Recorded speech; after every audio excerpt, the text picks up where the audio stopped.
remember me? Because I remember you.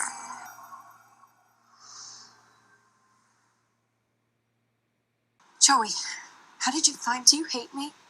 Think I'm bad? What I did? What's wrong with me? I know you try so hard to be good. Then why'd you leave me there? What are you hiding from? What am I hiding from? That's a great question. Maybe it's I did one wrong thing when I was a boy, and I got cast out like garbage. Lost my mother, lost my home. People saw me as damaged goods, and I got dragged through the system, only to end up somehow a Lockwood, where nobody understands. Because while they slept on silk sheets, I slept on that floor, locked in the cage. Today I'll be talking specifically about Joe Goldberg and his childhood and how that helped make him into the delusioned serial killer that he is. And I'll also be using clips from the show I Am A Stalker, which talks about real life experiences of stalking survivors as well as the perpetrators. So to give us a sense of what the heck these perpetrators were thinking. In my first video, I talked a lot more about actual stalking and obsession, so if you're interested in that, I highly recommend that you go and watch it. Now, we have to start by talking about attachment theory. Attachment theory was developed by psychologist John Bowlby in the late 1960s, early 1970s. And it talks about the importance of our early, so even from infancy, our early attachments to our primary caregivers and how that helps us form these emotional bonds and really impacts later our relationships with other people. Although John Bowlby developed this, Mary Ainsworth is the one who really popularized it by conducting a very vital experiment in the 1970s that helped us to figure out the various attachment styles as we have them today and how they developed. Now, I know when hearing about attachment styles, you can have a lot of different thoughts or reactions to this. Maybe you're wanting to skip this video because you have heard this so much and studied this so much that you feel like, okay, I know this already, I don't need to hear this. Or maybe you've heard about this topic so much that you're just absolutely tired of it and want to skip the video for that reason. Resist the urge. Understanding attachment styles is so vital to understanding how and why Joe's childhood, and yours too, impacted him and can impact you even today. And the later half in the video, I will be talking about how Joe is a master at self-delusion, and that part will really make no sense if you skip this portion on attachment styles. So again, resist the urge, and it will be truly satisfying at the end when all of this makes sense, especially if you have watched my prior video that I did on stalking and obsession, where I also talked about you. I mentioned 8 to 10, I honestly don't remember, 8 to 10 themes about stalking, and this video will really help you to understand how they actually develop. So help you to really understand the brain of the stalker, which is kind of scary, but also kind of cool. As I mentioned before, Mary Ainsworth was the first to discover and really give us a framework for understanding our various attachment styles and how they developed. And she did this by conducting an experiment that is famously known as the Ainsworth Strange Situation Experiment, or for short, just the Strange Situation.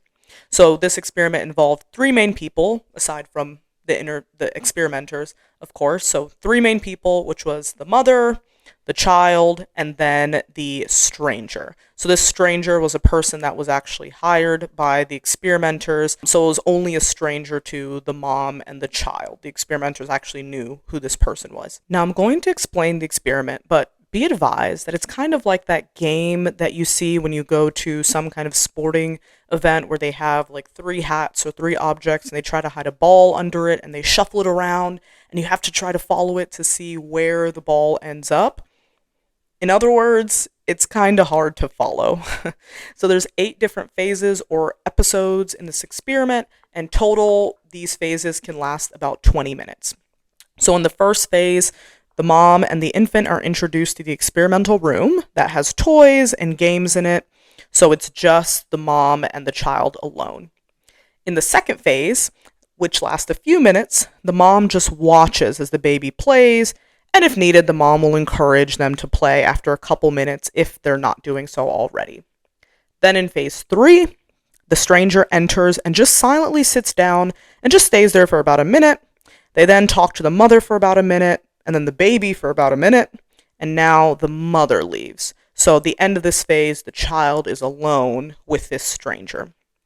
Then in phase 4, depending on the baby's attachment style, which we'll discuss in a minute, the baby usually cries and the stranger will try to comfort them or play with them. Now in the 5th phase, the mom eventually does return, the stranger leaves, and the mother comforts the baby and then encourages them to play again. The mother then leaves again and they'll say bye to the child in some way. So they might wave and say bye-bye as they leave the room. And so in the 6th phase, the baby is completely alone for up to 3 minutes. Poor thing. Then in the 7th phase, after sometimes 3 full minutes, the stranger comes in and tries to comfort the baby for a few minutes. And then in the final phase, the mom comes in again and greets the baby and the stranger leaves. Woo! Were you able to figure out which hat the ball was under? Through this experiment, 3 of the 4 attachment styles that we have today were discovered. That being secure attachment, avoidant, also known as dismissive attachment, and then we have anxious attachment, also known as ambivalent or preoccupied attachment. The final attachment style, which is known as disorganized attachment, can also be called fearful avoidant or can be called disoriented attachment, wasn't discovered until 15 years later, so in 1986, by completely different researchers. Now, in this experiment, Ainsworth focused on 5 main behaviors of the child to determine their attachment styles. These 5 behaviors were proximity and contact seeking, contact maintaining, avoidance of proximity or contact, resistance to contact and comfort, and search behaviors. I'll describe each of these, don't worry. So the first is proximity and contact seeking. This focuses on the intensity and the persistence of the child to gain some type of closeness, some type of contact with the adult in that situation. The second is contact maintaining. Kind of as it sounds, this is the baby's efforts once they've actually made some kind of contact with the mom to keep that going. So they might try and actively cling to them. They might try to also embrace the mom, and then they might resist being released. So for instance, I have 2 nieces, one of them is 3, and when she was much younger, she would like wrap her legs around you. Whenever I try to put her down, she would wrap around you so tight that it physically couldn't. I could not release her. So this is like an image of what it looks like for the contact maintaining. Next is the avoidance of proximity or contact, which, as it sounds, whenever an adult would enter, this is the child's attempt to try to avoid them, get away from them in some way. So they might actively turn around and not look at them, they might ignore them, etc. Next is the resistance to contact and comfort. And this one as well, as it sounds, it's the child's resistance to when an adult would enter and try to interact with them and get some kind of contact with them. So say if the adult actually did pick them up, they might try to wriggle around and get down. They may try to push up against the adult, like may actually try to lean back to get out of their grasp. They might reject the toys that they offer them. They may scream or fuss. And even at some points, they may alternate between trying to get some kind of contact with them, but then rejecting them if they do try to get some kind of contact with the child. The last behavior that they looked at is what was known as search behavior. So this is the child's attempt specifically to try to search for the mother after she left the room. So we saw that sometimes the baby would try to crawl to the door after the mother. They might try to bang on it. They may look at the door. They may look at the mom's empty chair that's there in the room, etc. You may have noticed that I kept saying the adult throughout, and that's because these behaviors were measured in terms of how the baby interacted with the mother, but also how they interacted with the stranger. So for instance, there were points when they would try to avoid contact with the stranger, but there were points where they would also try to avoid contact with the mother. Then there were moments where they'd actually try to get contact from and get close to the mom, but they would also try to do this with the stranger and a million other combinations. Now let's talk about how these behaviors were analyzed to develop the different attachment styles that we see today and how they might play out for us as adults. And now if you really listen closely, I think it'll be pretty easy. You'll be able to figure out what attachment style Joe might fall under. Spoiler alert, it's not secure attachment. Let's start there. Secure attachment develops from a caregiver who is consistent in responding to the needs of the child. So they are very emotionally available, they're attuned to what the child may be needing at all times, and they were able to meet their child's physical and emotional needs.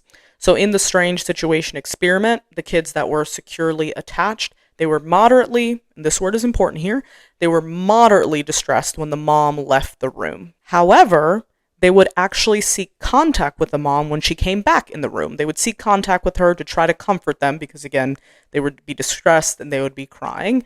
And that's because they actually trusted their mom to provide comfort, because she would do that consistently. With her responsive caregiving was attuned to their needs, so they would go to her because they trusted her to give them that comfort they were looking for. And not only would they seek her for comfort, but they would be easily soothed by the mom when she actually does pick them up and tries to comfort them. They would calm down pretty quickly. And then how these kids interacted with the stranger, this is also important here as well. So the children that were securely attached showed moderate, again, this is important, they showed moderate distress when the stranger would try to approach them and at points would even try to avoid them. And then when they tried to provide them with some kind of comfort, so in the phases where it was just the stranger and the child, they wouldn't be comforted really by this stranger. But if they saw the mom interacting with the stranger well, like during that portion where the three of them were together and the mom was talking with them, when they saw the mom interacting with the stranger, when they were together with the mom in the room, they would interact with the stranger too. So securely attached children have a healthy level of separation anxiety from the caregiver, so from the mom. They have a healthy level of stranger anxiety, so not just going with open arms to the stranger. And they were happy to be reunited with the mom when she would come back in the room. So due to these experiences as childhood, people who are securely attached, they learn that people are dependable and people are trustworthy. And then they learn that they themselves are worthy of love because they received this love from their caregivers. So in relationships, these people are comfortable with both intimacy and independence. They can express their needs and emotions openly, and they can also regulate their emotions too. Then they also set boundaries, and they trust that people will respect their boundaries that they set. And when they inevitably experience conflicts in relationships, they're able to resolve it in a constructive way.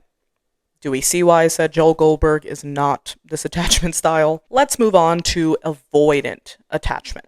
So avoidant attachment develops from caregivers who are rejecting or just emotionally unavailable. These caregivers often discourage their child from expressing any kind of distress or neediness, often because they themselves, when they were kids, they were discouraged from doing the same.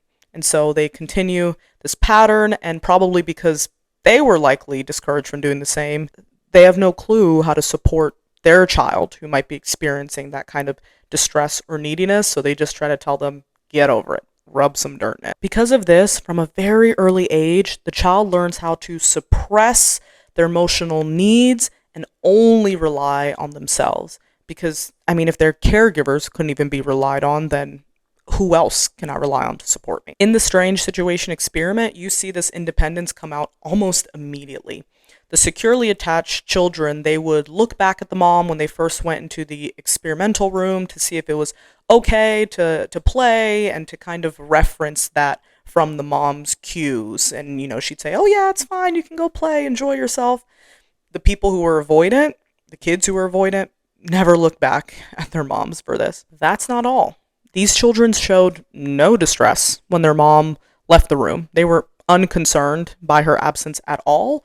And they showed really no interest when she came back in the room. They weren't really interested in reconnecting with her after that. And it was the same for the stranger. They basically treated the stranger in the experiment like they did the mom. They had no interest in interacting with any of these adults. Even if the child were to become distressed, typically they wouldn't, but sometimes they wouldn't actively seek comfort from the adult. So they would be distressed and try to get over that distress themselves.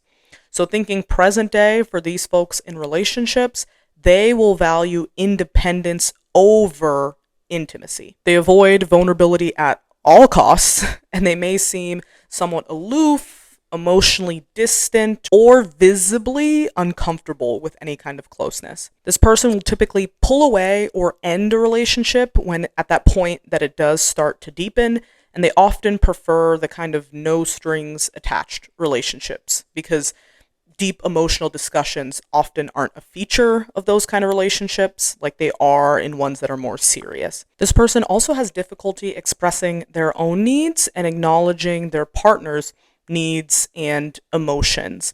And if you watch my last video on sociopathy, this term might seem a little familiar to you in terms of alexithymia.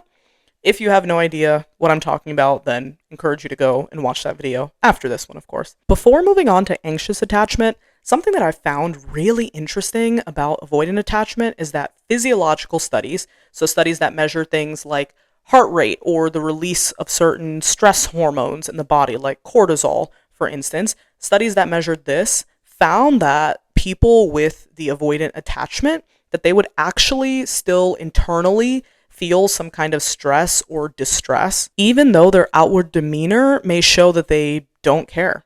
So these folks may feel like they can't rely on other people, but that doesn't mean that it's not stressful to not be able to rely on other people. And with the boom of YouTube and being able to figure out how to do literally anything in a matter of sometimes seconds, but usually in a matter of minutes, this is only going to get worse in terms of the idea that, yeah, I can take care of myself and do anything that I need for myself. But not acknowledging your feelings doesn't mean that they cease to exist. It just means that you'll be more ill prepared for those moments when those emotions do bubble up and come to the surface because you've never dealt with them before. In hearing this attachment style, if you've seen you, it's probably not that hard to guess that this isn't Joe's attachment style either. I mean, yes, he did have an emotionally and physically distant mother, but if he did not care about being in a romantic relationship, I wouldn't even be here doing this video right now because this series would not exist. So that leaves us with only two options of attachment styles for Mr. Joseph Goldberg. So let's move on to anxious attachment. Anxious attachment develops from caregivers who are inconsistent or unpredictable with their responsiveness. They're sometimes nurturing, but sometimes either too intrusive, so think like helicopter parents, or too emotionally distant. So because of this, the child fails to develop any sense of security from the caregiver, and they become hyper aware and hyper concerned of any cues that might indicate their caregiver is going to abandon them. Because again, this person is inconsistent with what they're saying and doing. So yes, they might be saying certain things that might show that they care or acting in certain moments that shows that they care, but it's just as easy for them to turn around and act in ways that they don't care. So this person kind of learns, okay, I can't just take what I'm seeing face value. I have to kind of read into their behaviors and their body language to figure out what's coming next. As an adult, a person with an anxious attachment feels like they're unlovable unless they prove their worth to somebody. And so if somebody does end up leaving them, if somebody does end up abandoning them, then it gets internalized as being their fault because they didn't try hard enough. They didn't do enough to show this person that they were lovable. So as an adult in a relationship, a person with an anxious attachment craves constant, and I mean constant, closeness and reassurance. So they may come across as clingy, as needy, maybe overly sensitive, and they likely constantly question their partner and the partner's care, concern for them, their partner's love for them, because, well, if I'm unlovable, then why could you actually love me?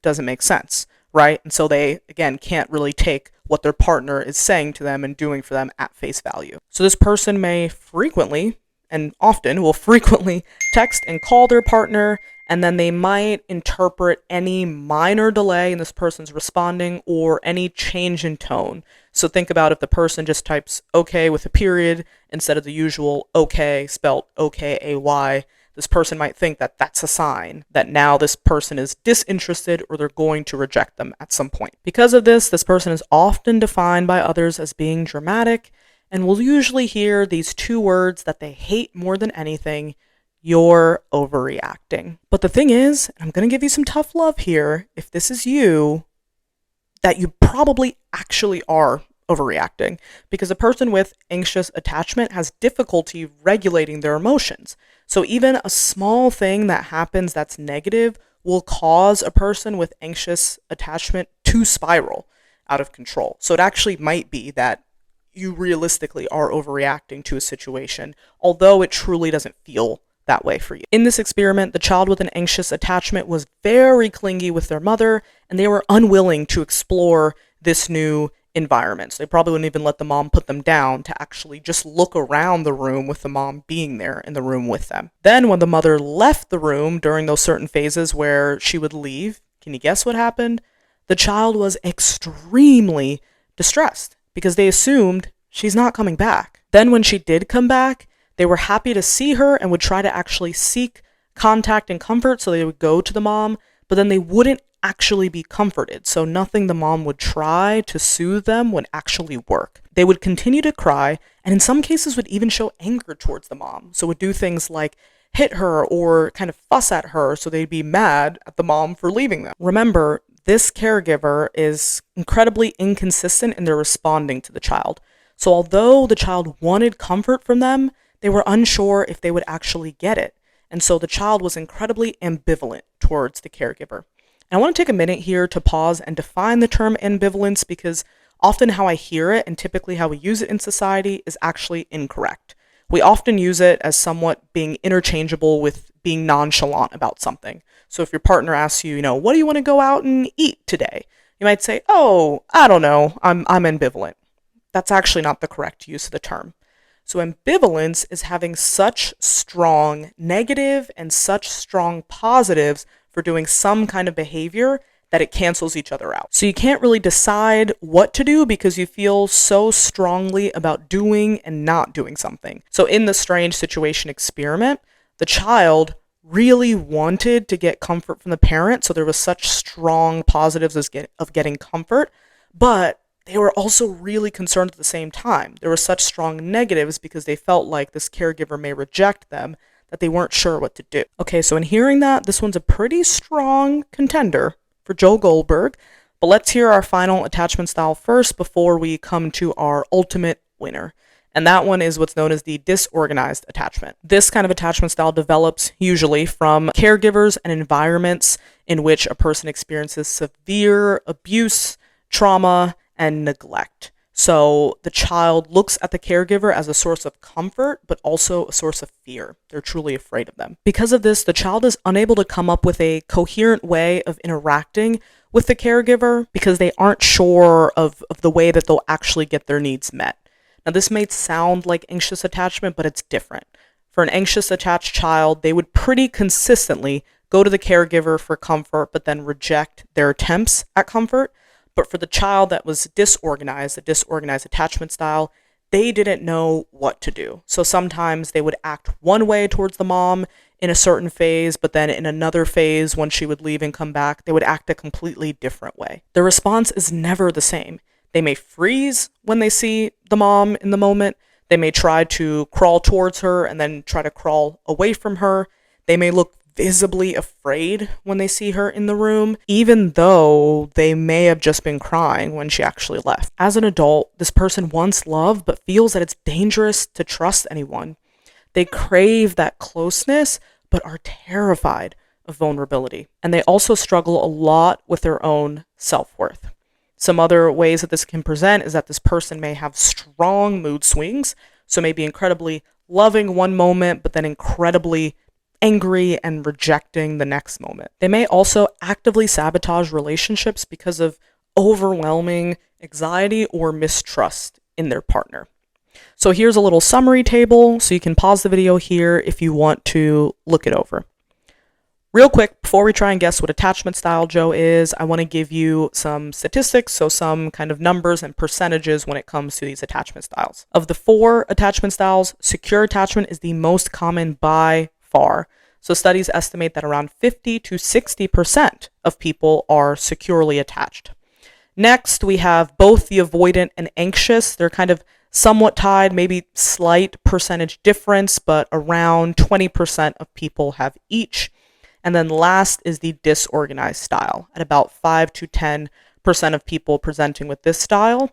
Although in clinical populations, this is much higher. So people presenting for therapy or some kind of intensive treatment, more than not, they will have this style. So I often, in my role as a psychologist, I see a lot of people who have the disorganized attachment style. But does Joe Goldberg fall under the disorganized attachment? Well, he definitely ticks the box in terms of childhood trauma, But between disorganized and anxious attachment, he'd actually fall more in the anxious attachment category. And this is where you actually does well in mimicking reality, because research shows that the vast amount of people who are actual stalkers in real life do have this anxious attachment style. So they did really well in portraying that there. Now, we got all of that down. Now I want to go into the next portion where I talk about him being a master of self-delusion. And I'm going to be using some clips and talking through examples that we see from Joe's childhood, but then also comparing that to what we see in I Am a Stalker and some of their recounts of what they experienced during childhood that almost exactly mirrors what Joe experienced. Now, in season 2 of the show, in season 2 of You, we found out all about Joe's childhood. So we see that when he was a child, looking first at his actual family, that his dad or father figure was really abusive, and his mother actually knew about this abuse, but she didn't do anything in terms of the abuse towards Joe himself. And on top of that, the mom actively neglected Joe. So we see in one instance that she even leaves him in a supermarket for a while to go and sleep with this other guy.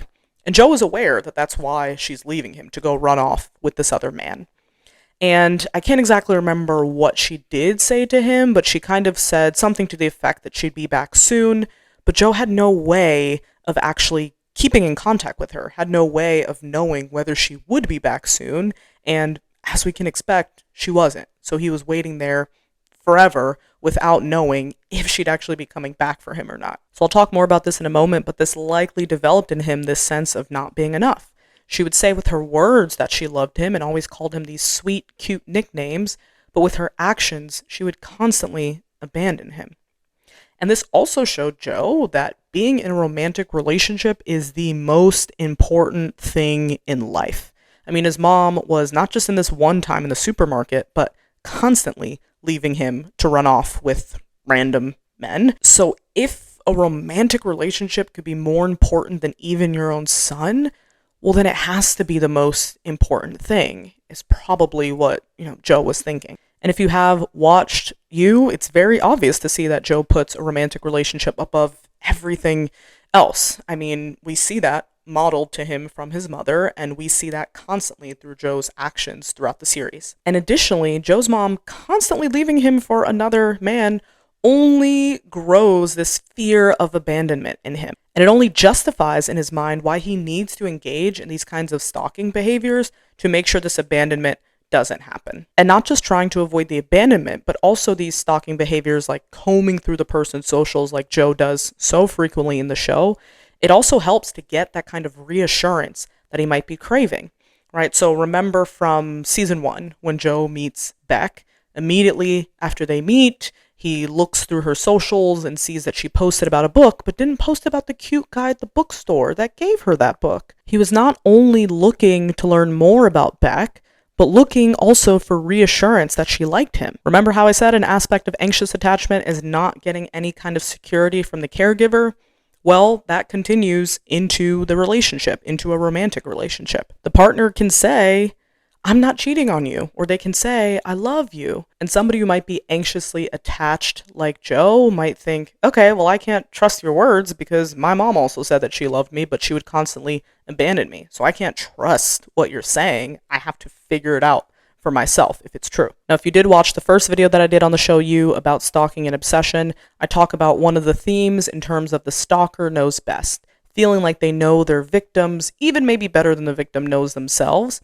And this is where that idea comes from. The idea, well, this person's words means very little and what they're saying doesn't really mean anything. It's about their actions and how I'm interpreting their actions. And if I can find something beforehand on you that indicates that you might end up hurting me or abandoning me, well, now I have the power and I can take my control back because now I can leave you before you leave me. And I also talk about this in my prior video where I say one of the themes where I talk about stalkers wanting complete control. Voila! Here is where that comes from. They want control so they can be in a position of power to figure out if you're going to abandon them so they can be the ones to make the decision about if I want to stay in this relationship and or if I want to actively now hurt you because you were going to plan to hurt me anyway. But what I hate in this vein that You does is that so many times Joe's intuitions and how he was interpreting little things that his partners were doing as a sign that they were being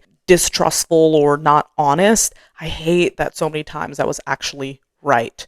So, for instance, we see that Joe was worried that she was sleeping with her therapist, Dr. Nikki. We find out that she actually was. And then he was concerned about Love and some of her actions, and by snooping through her phone and everything else, he finds out that she actually is having an affair with the neighbor's kid named Theo. In real life, the kind of constant paranoia that somebody with an anxious attachment might have in terms of their partner, that's usually unfounded. Usually, the partner actually isn't doing anything wrong. But for Joe, since he was right in these first two relationships that we see in the season, so with Beck and Love, since he was right about his intuitions there, it's only going to further, and does further, feed his delusional way of thinking in terms of knowing that his intuition and his way of interpreting a situation is right. Okay, another huge moment with Joe that we see in season 2 is after he offs his father, then his mom kind of quickly ships him off to a group home, and she never keeps in contact with him. One day he does track her down, and she started this whole new family. What does that show Joe? Well, it confirms that there is something about him that's unlovable, and that he failed to prove his worth to her. I mean, if it was just based on the fact that the mom didn't want kids, period, then she wouldn't have gone off and started another family. So it had to have been something he did. And this, I'm saying that in terms of what Joe, is probably thinking. It also shows Joe that, hey, if one relationship doesn't work, in terms of Joe's dad being killed, so that relationship didn't work out for his mom, just move on to the next.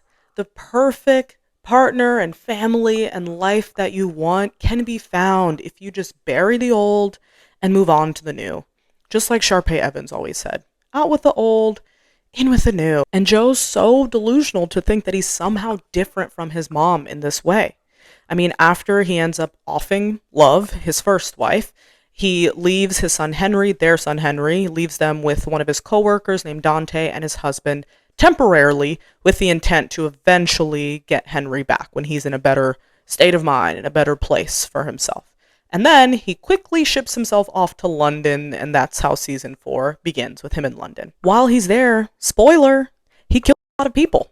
And his excuse is, well, I wasn't in my right mind. I was trying to be good, but something happened that was out of my control that made me end up killing all these people. Okay? But the only reason that he gets his son back in season 5 is because he's lucky. He's lucky that he ran into Kate and was able to fall in love with and get her to fall in love with him. Kate, a woman who was okay with him being a murderer, okay with framing an innocent child so that, she would go to jail and Joe wouldn't, and then okay with making up a whole story that helped Joe move back to New York and use his real name again and be able to get his son Henry back. This was never in Joe's plans in terms of how he'd get his son back when he moved to London. He was not originally planning for this to happen and this to be the way that he got his son back. So no, Joe, you are not better than your mom who shipped you off to a group home because you came back for your son and got him by pure accident. And sorry, not sorry, if you all can really sense the just sheer vitriol and anger and hatred that I have for Joel Goldberg. I cannot stand his character. I hate him so much. Anyway, and this idea of being good comes up so consistently in this series. I mean, right before asking him to off her uncle, Kate says to Joe, I know that you were trying so hard to be good. Why? Because good boys don't kill, of course. I mean, after shooting his dad, Joe's mom says to him, you were protecting me. You didn't mean to do it, or it had to be done. You're a good boy, Joey. From then, I feel like his fate was honestly sealed. Especially as, up to that point, he was completely helpless to help his mom that he loved. I mean, he saw his dad abusing his mom too, and was helpless to do anything because he was a young child. So from the moment that he killed him and he got that positive praise from his mom, basically praise, about doing it, he learned, oh, well, I can still kill people and be called good. And not only that, this is a way that I can protect the person that I love, and the right person will actually appreciate me for it. I mean, she said, you were just protecting me. Almost said, thank you for doing it, Joey. Right? So he kept that in mind of this is something good that I can do and I can show people that I love them for it, which is why he gets so angry a lot of times when he does end up killing somebody or doing something horrible for somebody that he loves, and they don't automatically respond by saying, well, thank you. We see that so much in season 5, right? How he's so upset with Kate about her response, which, I mean, somewhat fair. She was kind of being hypocritical in it, but we won't really dive into that. But there's other moments too where he does this throughout the season, not just with Kate. So we have that aspect, but to go even further, still right after he kills him, the mom says to him, you would never hurt, let alone kill anybody. Joey, you're a good boy. It was an accident. So again, this shows Joe that he can kill and still maintain his goodness. And then if he did kill somebody, well, it was an accident. That isn't necessarily a part of my nature, right? From early on, the mom is kind of separating for him, hey, you did this horrible action, but it's not who you are. You're fundamentally good. So now in Joe's head, this kind of separates for him, oh, so I can do the action of killing, but as long as I'm fundamentally good, which I am because my mom always told me so when I was a kid, then me killing people isn't that bad, right? So we see from early on, he has this ingrained in him, but it only becomes worse when he meets Mooney. And this combination of Joe's mom and Mooney is a truly lethal one that creates the Joe Goldberg that we all know and love. I don't love him. Again, I really hate him, but that we all know and love today in terms of the delusioned serial killer that he is. So for those who don't know, for those who haven't watched the series, so Joe ends up working when he's younger, when he's like a teenager, ends up working at a place called Mooney's. And that's actually where he's working to start season 1. So even as an adult, he's working there. So the person that owns the store, his last name is Mooney. That's who it's named after. And this guy was horribly abusive. He was the first one that came up with this idea of the glass cage and would actually lock Joe in there whenever he did something that he didn't approve of, and to show him a lesson and to strengthen him. And he'd always say to him, I'm doing this because I love you, that I want to see you be better, that I want to see you improve, all of that. And we see that Joe does internalize this because he says the exact same thing to Beck when he locks her in there. He explains to her that Mooney, his old boss, that he used to put him in there, and at first he would fight it too, but he later came to see that it was for his own good, and he did come around and saw that Mooney loved him, and it helped him to just be better.